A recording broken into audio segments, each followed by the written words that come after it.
السلام علیکم ناظرین، آئی ایم جینیس پرو میں آپ کو خوش آمدید کہتے ہیں۔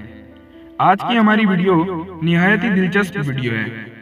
اگر آپ لوگ ہمارے چینل پہ نئے ہیں تو میرے چینل کو سبسکرائب کریں تاکہ ہر آنے والی ویڈیو کی نوٹیفیکیشن آپ تک پہنچ سکے۔ تو چلتے ہیں اپنی ویڈیو کی طرف۔ پاکستان میں موجود دو انبیاء کرام کی قبور مبارکہ۔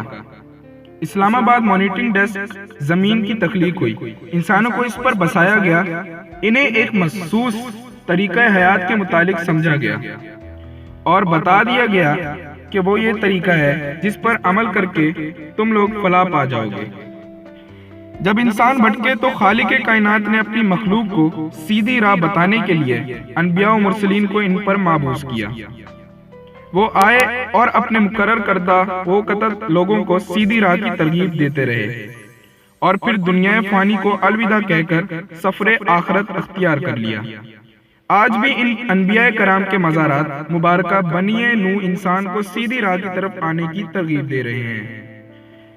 سرزمین عرب میں کئی انبیاء کے مزارات مقدسہ موجود ہیں، لیکن آپ یہ جان کر حیران رہ جائیں گے کہ پاکستان میں بھی اللہ تعالیٰ کے دو انبیاء کریم کی قبریں موجود ہیں، جن میں سے ایک حضرت کنبید علیہ السلام جو کہ حضرت آدم علیہ السلام کے بیٹے تھے، جن کی 270 فٹ لمبی قبر ضلع گجرات کے ایک گاؤں بڑیلا شریف میں موجود ہے، جبکہ ایک اور نبی اللہ حضرت حام علیہ السلام جو کہ حضرت نوح علیہ السلام کے بیٹے تھے، جن کی قبر پاکستان میں 1891 میں حافظ شمس الدین آف گلیانہ گجرات نے ضلع جہلم کی تحصیل پنڈ داد خان کے گاؤں روال میں دریافت کی۔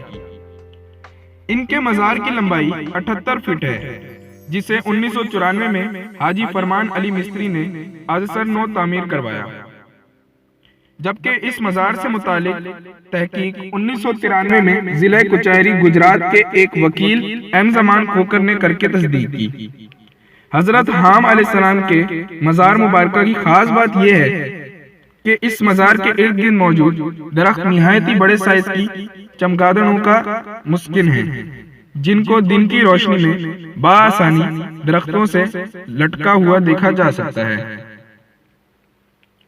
تو دوستوں، امید کرتے ہیں آج کی ویڈیو آپ کو ضرور پسند آئے گی، اور اگر آج کی ویڈیو آپ کو پسند آئی ہو تو اس ویڈیو کو لائک کیجیے اور میرے چینل کو سبسکرائب کیجیے تاکہ ہر آنے والی ویڈیو کی نوٹیفیکیشن آپ کو بآسانی مل سکے۔